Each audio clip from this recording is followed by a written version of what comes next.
오늘 하나님께서 이곳에서 여러분에게 말씀하실까요? 아멘. 네. 전능하신 하나님이 우주의 이 어마어마한 그분이 나에게 개인적으로 말씀하실까요? 아멘. 그 믿음으로 오늘 예배 드리시면 좋겠습니다. 오늘의 주제는 제자 파송입니다. 저희가 1월 첫 주에 12제자를 파송하시고 제자들에게 예수님의 권세와 능력을 주신 그 얘기를 들었습니다. 근데 오늘 또 반복돼요. 제자를 파송하시는 말씀입니다. 뭐가 다르냐 하면 파송한 사람이 다릅니다. 그때는 12제자를 파송하셨고 오늘은 12명이 아닌 70명, 12명이 그분들 포함되지 않고 70명, 따로 새로 세운 70명의 제자들을 파송하셨습니다. 무슨 말일까요? 12명의 제자가 70명으로 늘어난 거예요. 82명으로. 그 중간에 제자들이 넘쳐나기 시작한 거죠. 예수님을 따르고 예수님을 적극적으로 따르고 예수님의 가르침을 전하겠다라고 헌신한 사람들이 급격히 늘어났다는 거예요. 사람들은 어떨까요? 무리들은 더 늘어났죠. 사람들이 점점 더 많아지고 예수님 주변에 몰려들었습니다. 가는 지역마다 밟는 땅마다 예수님의 말씀을 들으려고, 예수님의 치유의 권능을 보려고, 예수님의 하나님 나라의 임하심을 함께 하려고 수많은 사람들이 몰려들기 시작했어요. 하나님의 건강한 생명은 성장을 줍니다. 확대가 돼요. 성숙을 줘요. 변화가 일어나죠. 건강한 변화. 그래서 부흥이 일어나요. 하나님의 건강한 생명 에너지는 가만히 있지 않아요. 그래서 늘어납니다. 그게 원래 하나님의 생명의 원리. 생명은 팽창해요. 생육하고 번성하고 다스리고 정복하고 충만하라.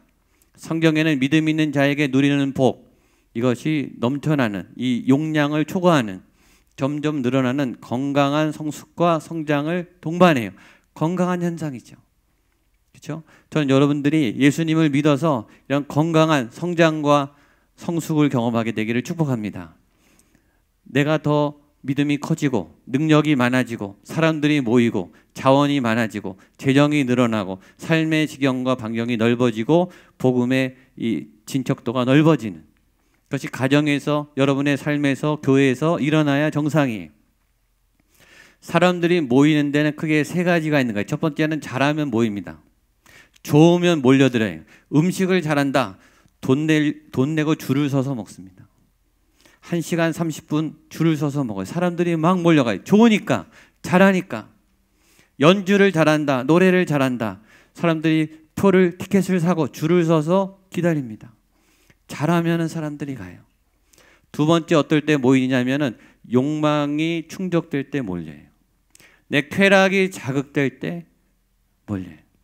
내가 뭔가 생각하고 계획한 것들이 이루어질 것 같은 어떤 그곳에 사람들이 가기 시작해요. 나를 즐겁게 해주면, 나에게 만족을 해주면 사람들이 갑니다. 이것이 세상 경영 방법이죠.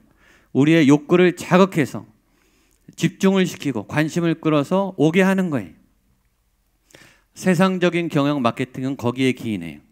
교회는 조심해야 돼요.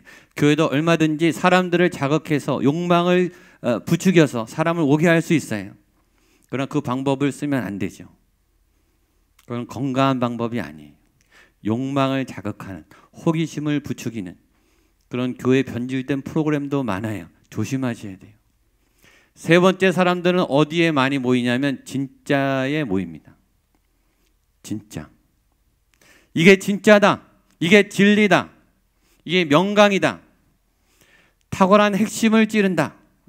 수학 강사, 영어 강사, 이론의 본문과 전체적인 핵심을 잘 가르쳐주는 강사들에게 사람들이 몰려가요. 우리의 바른 길과 대안을 제시하는, 현장을 잘 분석하는 이론과 철학과 교수, 사상가, 전문가들에게 몰려가요. 거기에 진짜가 있을 것 같으니까. 예수님에게 사람들이 몰리기 시작했어요. 진짜니까. 진짜 말씀이, 진짜 복음이, 진짜 하나님의 역사가 보이는 현장이 보이니까 거기 간 거예요. 여러분들 진짜가 되시기를 축복합니다. 진짜를 또 따라가셔야 가야 되죠. 그때 그런 진짜를 따라가는 믿음의 사람들이 오늘 본문 이제 제자 파송에 앞서서 오늘 10장 1절부터인데요. 9장 62절, 9장 마지막입니다. 이 제자도를 하기 전에 예수님이 굉장히 중요한 한 말씀을 하십니다. 한번 같이 보겠습니다. 9장 62절입니다. 시작. 예수께서 이르시되 합당하지 못하시니라. 앞으로 나가야 되는데 뒤돌아보지 말라는 거예요. 이미 우리가 출애굽을 했어요. 세상을 버렸어요. 아멘입니까? 세례 받았다는 것은 애굽을 탈출했다는 거예요. 세상을 버리고 내가 예수님의 도를 따라가겠다 라고 결정했는데 현실은 세상은 죄를 져야 이득이 생겨요. 죄악이 가득하니까 타협을 안 하고는 살아남을 수가 없어요. 그래서 자꾸 뒤를 돌아보게 되고 현실에 매이게 되고 이득에 민감해지고 자꾸 뒤를 돌아봐요. 예수님이 이미 건넜으니까 뒤돌아보지 말고 나아가라. 여러분 앞으로 나아가십시오. 뒤돌아보지 말고 복음을 향해 나아가면 하나님이 주시는 복을 따라가세요. 하나님이 주시는 게 더 좋습니다. 세상에 주는 것보다. 그리고 하나님이 반드시 주십니다. 그 복을 따라가십시오. 그리고 제자들을 파송합니다. 1절 읽겠습니다. 시작. 그 후에 주께서 따로 70인을 세우사 각 동네와 각 지역으로 둘씩 앞서 보내시며, 이 짧은 한 절 안에 굉장히 많은 메시지가 있습니다. 예수님이 제자를 보내셨는데 12명이 아니라 70명을 새롭게 따로 보내셨다라는 거예요. 전에 CBS 방송을 듣는데 굉장히 아주 탁월한 명언이 나와서 제가 받아 썼어요. 이런 문장입니다. 보여주십시오. 같이 한번 읽겠습니다. 시작. 하나님의 역사는 위대한 하나님의 사람들에 의해 이루어지는 것이 아니다. 위대한 하나님의 손에 이끌린 약한 사람들에 의해서다. 하나님은 위대한 사람을 쓰는 게 아니에요. 하나님이 위대하시니까 위대하지 않아도 돼요. 잘나지 않아도 돼요. 능력이 많지 않아도 돼요. 오히려 능력 많은 분들이 하나님의 능력이 안 나타나요. 하나님이 붙잡으면 인간의 위대함은 비교 안 되는 위대함이 나타나기 때문에 하나님의 손에 이끌린 약한 사람들을 통해서 하나님이 역사한다는 거예요. 12사도는 지금 전 세계 모든 크리스찬이 다 알아요. 유명해졌어요. 불같은 사도들이 됐어요. 그러나 그들이 원래 탁월했는가? 그들은 무명인이었어요. 도시의 엘리트들이 아니고 갈릴리, 촌동네, 외곽에 아무도 모르는 무명인들을 부른 거예요. 왜 유명해졌는가? 예수님이 훈련했으니까 탁월해진 거예요. 그런데 오늘 예수님이 그 12명을 따로 파송한 게 아니라 그 12명은 제껴놓고 70명을 따로 세워서 똑같이 권능을 주시고 똑같이 내보냈어요. 누가 기분 나쁘겠어요? 12명이 기분 나쁘죠. 우리가 선임인데 우리는 놔두고 똑같이 대접해 주는 거예요. 예수님은 12제자도 70명도 똑같아요. 그 사람들이 잘나서가 아니고 예수님 때문이죠. 예수님에 붙잡힌 하나님의 사람들, 저와 여러분은 그런 도구인 거예요. 내가 잘나서 잘 믿어서 새벽 기도를 잘 나와서 봉사를 잘해서 쓰는 게 아니라 그 전에 이미 내 조건과 관계없이 우리를 택하신 거예요. 하나님은 이 사람도 세우시고 저 사람도 세우세요. 능력이 많은 사람도 세우시지만 능력이 없어도 사람들이 알아주지 않아도 하나님은 기꺼이 사용하세요. 그게 중요한 게 아니에요. 그분에게 하나님이 임하면 어마어마한 능력이 나타나니까. 교회에서 이 사람 없으면 안 된다. 그건 병든 시스템이에요. 그 사람 없어도 하나님은 가세요. 그 사람이 없어도 하나님의 사역은 진행되는 거예요. 모세가 떠나도, 엘리야가 떠나도, 예수님이 승천해도 복음은 계속 고해요. 왜냐? 하나님이 하시기 때문이죠. 사람이 하는 게 아닙니다. 사람을 너무 의존하지 마세요. 하나님의 손에 붙잡히세요. 왜냐? 하나님의 일이기 때문입니다. 하나님이 세우시고 하나님의 방법으로 하나님의 시간에 하나님이 필요한 일을 하나님이 하시는 것을 우리가 통로로 이렇게 쓰임 받는 거예요. 그게 제자도의 핵심입니다. 또 하나 중요한 원리가 있습니다. 2명씩 보냈다는 거예요. 사역은 원맨쇼가 아니에요. 혼자서 다 하는 게 아니에요. 잘하는 탁월한 한 사람이 다 하는 게 아니에요. 그리고 혼자서 할 수도 없어요. 둘이 같이 가야 됩니다. 사역은 동역입니다. 목회자가 할 수 없어요. 장로님들만 할 수 없어요. 위임받은 청지기만 다 할 수 있는 것도 아니에요. 다 같이 해야 가능합니다. 여러분 혼자 할 때 꼭 사고 납니다. 혼자 몰래 하다가 꼭 사고 납니다. 같이 해야 돼요. 투명하게 해야 돼요. 그래서 저희가 회의를 하는 거죠. 재직회를 하고 당회를 하고 공동회를 하는 것은 같이 투명하게 하는 거예요. 그래야 사고를 예방해요. 혼자 하시면 사고 납니다. 아무리 잘해도 넘어집니다. 옆에 보조해주고 중보해주고 함께하는 분들이 생겨야 되는 거죠. 왜 파송하는가? 여러분 주님이 혼자 다 할 수 있죠. 하나님이요 혼자 심판 다 끝낼 수 있는데 왜 방주를 치라 그랬어요? 하나님은 사람과 파트너십을 세워서 같이 하세요. 그걸 좋아하세요. 그 과정이 하나님이 기뻐하시는 거예요. 그래서 제자들을 세우시고 제자들에게 너희의 힘이 아닌 하나님의 힘, 예수님의 이름으로 세상을 이기는 힘을 그 경험을 하게 하셔서 우리를 강한 거룩한 하나님의 백성으로 건강하게 세워나가시기 위함이에요. 저는 여러분이 그런 하나님의 능력을 경험하기를 축복합니다. 그래서 예수님이 이렇게 말씀하셨어요. 2절입니다. 시작. 이르시되 추수할 것은 많되 추수할 일꾼을 보내주셔서 하라.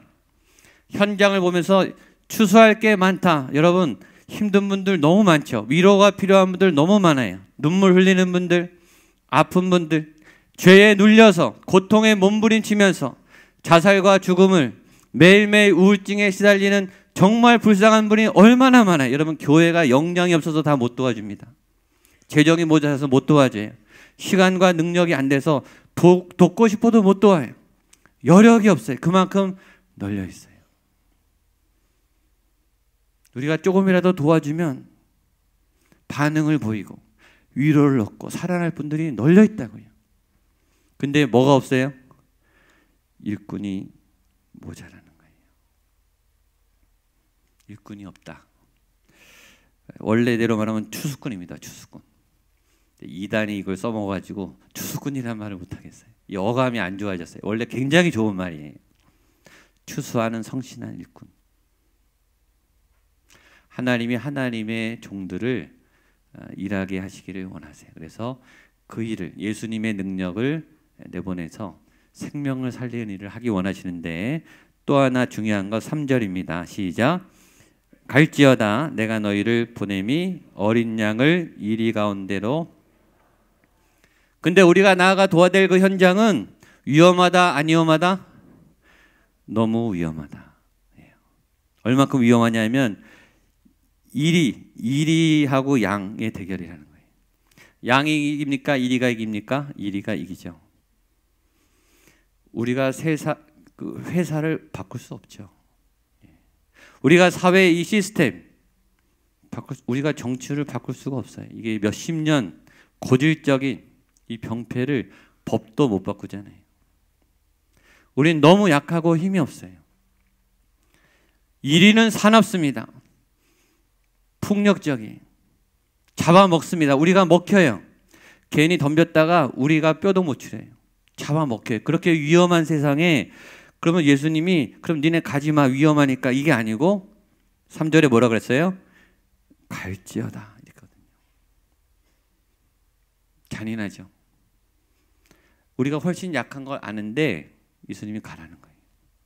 그 상대가 만만치 않고 거대한데 이빨을 드러낸 아주 사나운 폭력적인 그런 강적인데 부딪히라는 거예요. 이유가 뭘까요? 이길 수 있기 때문입니다. 주님이 바보입니까?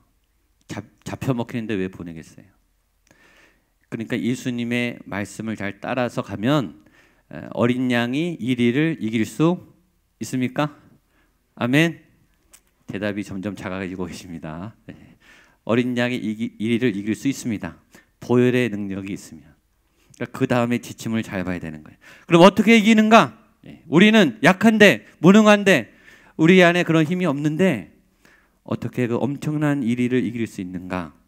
4절 5절입니다. 시작. 전대나 배낭이나 길에서 어느 집에 들어가든지 먼저 말하되 이 집 평안할지어다 하라. 이 원리예요. 자, 여행을 떠나는데 지금 파송해서 가야 되는데 전대 돈입니다. 배낭, 신발 제일 중요해요. 제일 중요해요. 여행에 제일 중요해요. 그러나 여행에 제일 중요한 것처럼 보이지만 제일 중요한 건 아니에요. 여행의 목적은 여행이에요. 그렇죠? 이거는 여행에 필요한 도구예요. 근데 도구 챙기다가 여행이 망가져요. 똑같죠? 지금 하나님의 복음을 전하는 게 목적이에요. 예산 세우다가 넘어지고, 물건 싸다가 넘어지고, 옷 챙기다가 넘어진다는 뜻이에요. 얼마나 중요하면 인사도 하지 말라 그랬어요.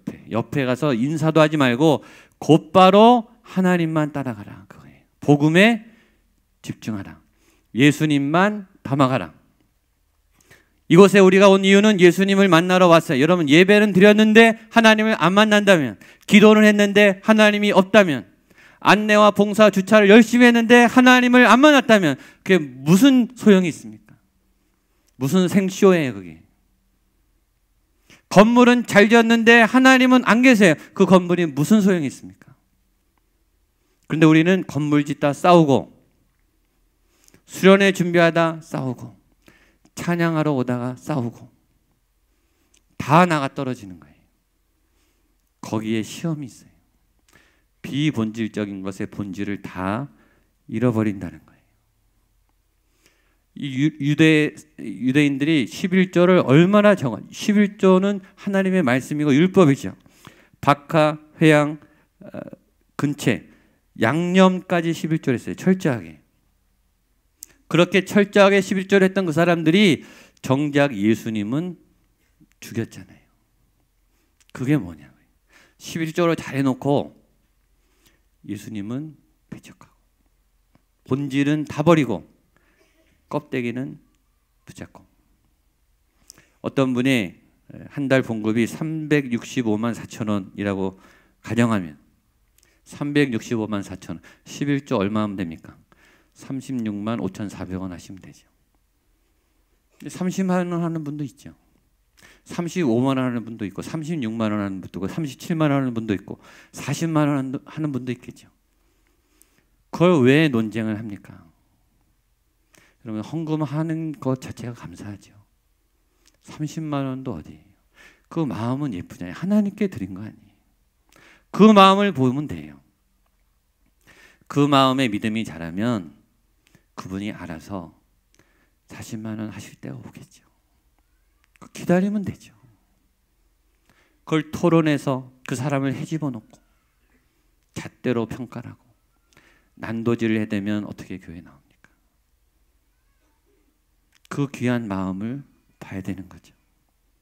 양복을 입었는가 가운을 입었는가. 가운 입으면 안 오고 양복 입으면 오고, 가운 입어야 오고 양복 입으면 안 오고, 통성기도 하면 오고 침묵기도 하면 안 오고. 내 스타일이 아니라 이거예요. 수련회 때 간식을 짜장면을 먹을까, 케이크를 먹을까, 반찬을 뭐 할까, 그거 하다가 안 나오고, 사역 시험에 들고. 사탄이 얼마나 좋아하겠어요. 중요한 거대한 예수님 때문에 지금 세상을 다 버리고 비장하게 주님의 길을 따르겠다고 했던 그분들이 그 작은 것 하나에 넘어지는 걸 보고 얼마나 우리가 우습겠어요. 그러니까 그런데 신경 쓰지 말고, 돈, 배낭, 신발 중요하지만 더 중요한 하나님만 따라가라. 하나님의 평안과 임재를 구해라. 평안을 빌라. 그런 말입니다. 6절 7절입니다. 시작. 만일 평안을 그에게 머물 것이요 그렇지 않으면 너희에게로 돌아오리라. 그 집에 유하며 주는 것을 먹고 마시라. 일꾼이 그 삭을 받는 것이 마땅하니라. 이 집에서 저 집으로 옮기지 말라. 이 크리스찬의 좋은 습관, 이렇게 하시는 많죠. 가면 일단 기도하고, 기도할 때 뭐 하죠? 그곳에 평안을 비는 거죠. 하나님의 복이, 하나님의 영광이, 하나님의 통치가 이곳에 이분에게 임하기를 축복합니다. 여러분 가는 데마다 기도하십시오. 선포하십시오. 기도하면 그 기도에 하나님이 역사하실 줄로 믿습니다. 하나님이 역사하니까 하라 그러죠. 그곳에 하나님의 권세가, 능력이 나타날 줄로 믿습니다. 그리고 공급받을 것은 잘 받으라는 거예요. 대접하면 잘 받으면 돼요. 주시면 맛있게 먹으면 되죠. 그런데 주의사항, 옮겨 다니지 말라. 이 집 저 집으로. 어떤 집에 간식이 좀 맛있겠죠. 어떤 집에 소파가 편할 수 있겠죠. 어떤 집은 사역자에게 용돈도 줄 수 있겠죠. 근데 옮겨 다니지 말라는 거예요. 그냥 거기 가서 하나님이 인도하면 거기서 열심히 하면 되죠.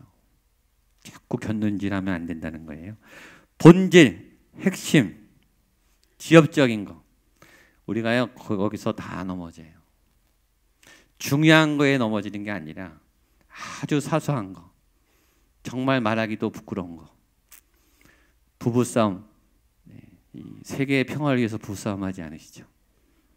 아주 사소한 거, 그러나 마음에 양보 못하는 거, 자꾸 싸웁니다. 반응이 있다고만 합니다. 우리 8절로 11절입니다. 시작.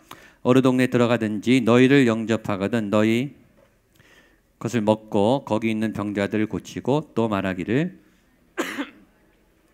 하라. 어느 동네에 들어가든지 너희를 영접하지 아니하거든 그 거리로 나와서 말하되 동네에서 우리 발에 묻은 먼지도 너희에게 떨어버리노라. 그러나 하나님의 나라가 가까이 온 줄을. 중요한 거예요. 사역을 하러 나가면 반응이 두 가지라는 거예요. 너희를 영접하라. 순반응과 너희를 영접하지 않는다. 역반응.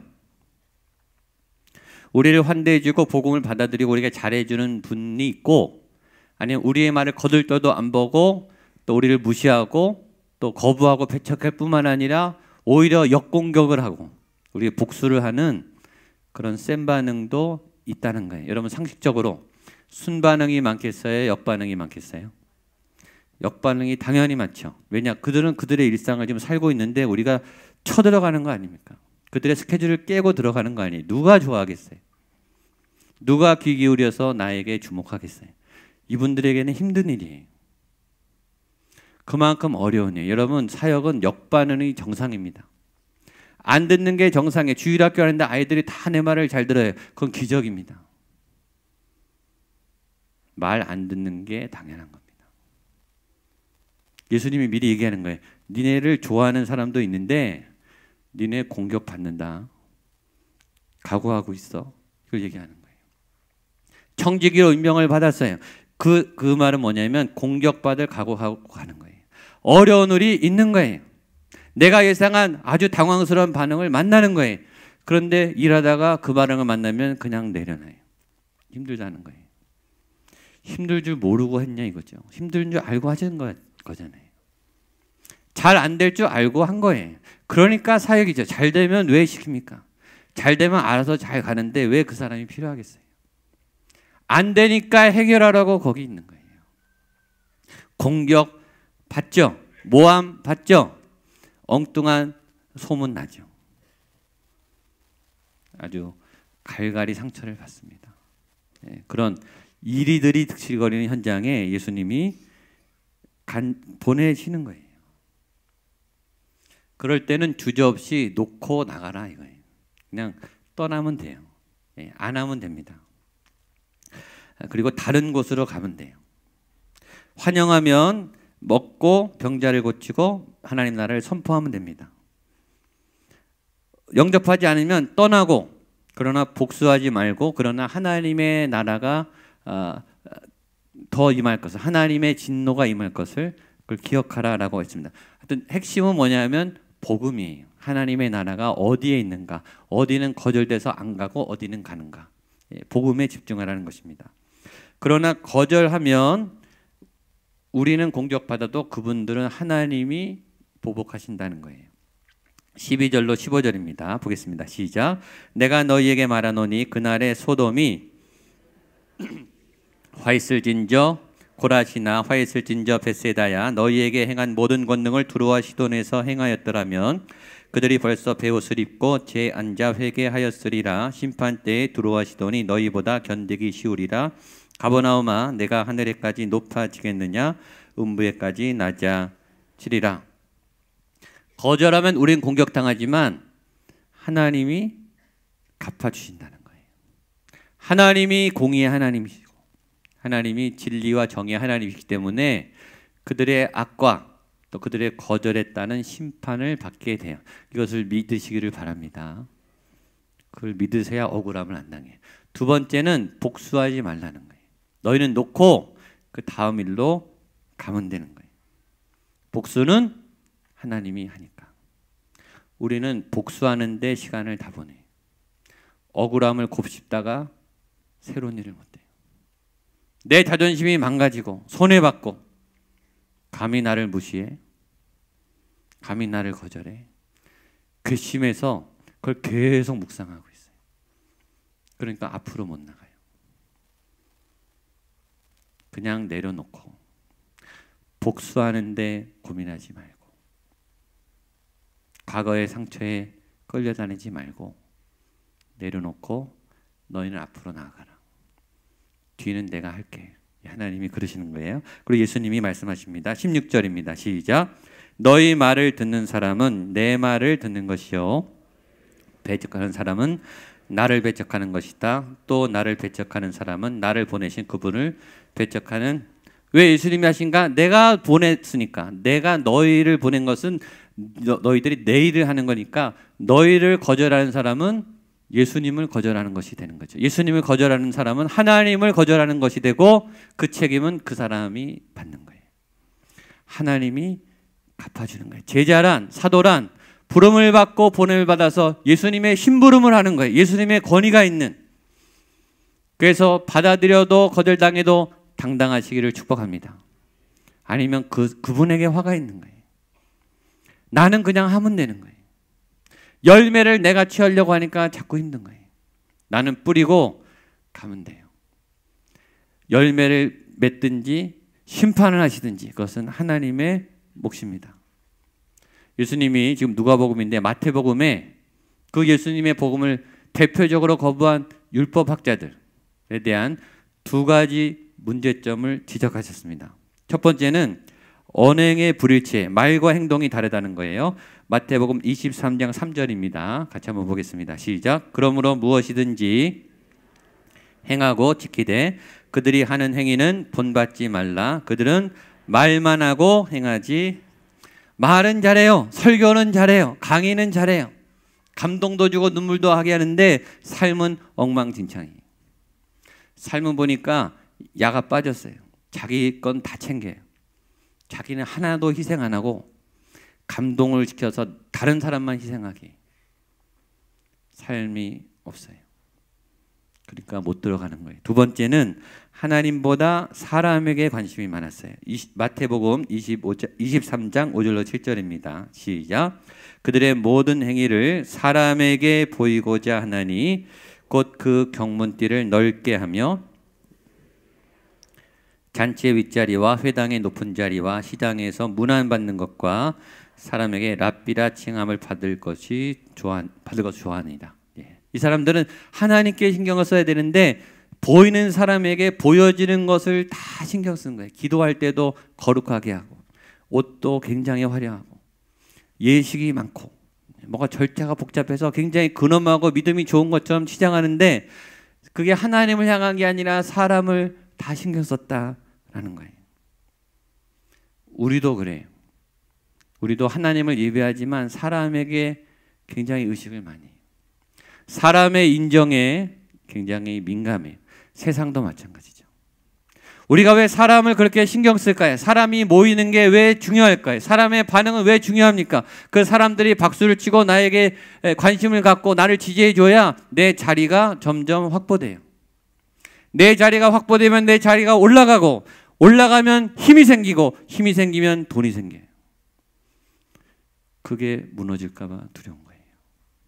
그러니까 사람을 신경 쓰는 거예요. 내가 잘해야 돼요. 그래서 내가 올라가야 돼요. 뭔가 보여줘야 되고 이를 갈고 그런 실력을 기르기 위해서 다 몸부림칩니다. 열등감이 많은 사람 더 사람에게 매이죠. 여러분 생각을 해보세요. 내가 예쁘고 잘하고 탁월해서 나를 좋아하고 내가 힘이 있어서 나를 좋아해 주는 사람 제일 위험한 사람이죠. 어느 날 내가 실수하든지 내가 초라해든지 내가 별 볼 일 없을 때 가차없이 버릴 사람들 아닙니까? 그런 사람들을 왜 관심을 갖습니까 우리가? 근데 어떤 사람은 내가 능력이 많든 없든 내가 올라갔든 추락하든 계속 내 편이에요. 계속 나를 도와줘요. 계속 나에게 관심을 가져요. 그 사람들이 진짜 아닙니까? 여러분 그 사람들은 눈치 볼 게 뭐 있어요? 그냥 하면 되죠. 내가 어떻게 하든 그 사람들은 나를 좋아하고 내 편이고 나를 사랑해주고 용서해줘요. 그러니까 그런 사람들에게 눈치 볼 이유는 없는 거예요. 그러니까 결국 사람에게 눈치 볼 이유는 없는 거죠. 근데 우리는 너무 사람에게 끌려다녀요. 사람의 반응에 민감해. 클릭을 몇 번 했냐? 몇 명 왔냐? 반응이 어떠냐? 가슴이 두근두근해요. 불안해서 못 견디죠. 우리가 하나님에 대한 믿음이 커질수록 사람에 대해서 점점 관심이 초연해지기 시작해요. 근데 하나님에 대한 믿음이 약하면 약할수록 사람의 반응에 민감해져요. 사람의 말들에 민감해지고 예민해졌다는 말은 내 믿음이 약해졌다는 뜻이에요. 내 안에 하나님의 강한 그런 믿음이 있으면 사람들의 반응에 대해서 뛰어넘게 되는 거죠. 성경에는 온유한 자가 땅을 차지한다는 말이 있습니다. 온유한다는 것은 이 성품이 좋아서 여러 사람들을 담는 거예요. 내가 이기적으로 담았던 그릇을 깨고 편견 없이 더 넓은 사람들을 담는 거예요. 제자들이 예수님을 만나면서 편견이 깨져서 가난한 사람들을 보기 시작했어요. 신분이 다른 사람들을 보기 시작했어요. 사도 바울은 이방인들을 보기 시작했어요. 시야가 넓어졌어요. 그리고 그 사람들을 담기 시작했어요. 땅을 차지하는 거죠. 그릇이 넓어지는 거예요. 여러분 하나님을 얻으면 다 얻을 줄로 믿습니다. 그래서 저와 여러분이 오늘 주신 이 말씀대로 하나님을 따라가는 하나님의 것을 담아내는 그래서 눈치 보지 않는 눈치 안 볼 수는 없죠. 그러나 점점 눈치 보는 일들이 작아져서 좀 더 자유롭고 당당하게 살아가는 저와 여러분 될 수 있기를 축복합니다. 기도하겠습니다. 하나님 아버지, 우리는 믿음 안에 있지만 연약합니다. 믿음 안에 있지만 쓰러집니다. 믿음 안에 있지만 여전히 사람의 반응에 덜덜 떨고 있습니다. 믿음 안에 있지만 사람의 인정을 받기 위해 몸부림치고 있습니다. 하나님, 오늘 한 걸음 더 하나님께 가까이 나아가는 오늘이 되게 하여 주시옵소서. 우리의 믿음의 지경이 넓어지고 우리의 마음이 온유해져서 우리가 담을 수 없었던 하나님의 마음을 담고 하나님의 사람들의 삶의 흔적을 담을 수 있는 믿음의 사람들 되게 하여 주시옵소서. 추수할 것은 많은데 일꾼이 적다고 말씀하신 주님, 이리가 득실거리는 어린 양의 힘으로 이길 수 없는 세상의 거대한 장벽을 이겨내는 믿음의 강한 용사들로 주의 말씀으로 우리를 무장시켜 주시옵소서. 예수님의 이름으로 기도하옵나이다.